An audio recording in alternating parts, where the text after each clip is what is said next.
Katie from Patreon says, I have a family member who's allergic to mushrooms. What can they eat instead to get the same nutrients? That's a hard one. So mushrooms have some nutrients that are really, really hard to get from other foods.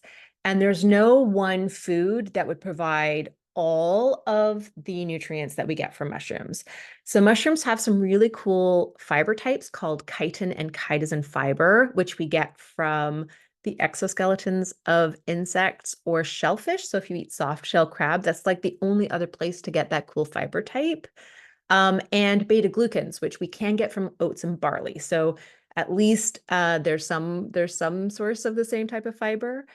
Mushrooms are also a really great source of triterpenes, which we do get from foods like olives and apples, persimmons, pomegranate, berries, spices, and herbs tend to be really great sources of triterpenes. So there are some other sources, great sources of polyphenols, which we get from fruits and vegetables in general. Mushrooms have vitamin D too. We can also get vitamin D from seafood as kind of our most reliable source, but we can also get vitamin D from being out in the sun. And the other really cool thing that mushrooms have is an amino acid called ergothioneine.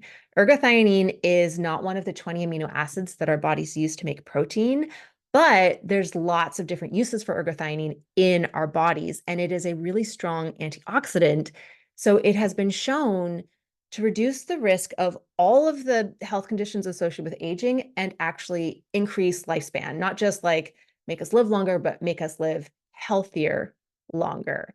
So some of the other sources of ergothioneine other than mushrooms are by far and away the best source, but tempeh, which is a fermented soy product, is also very high. We also get some ergothioneine from chicken liver and asparagus.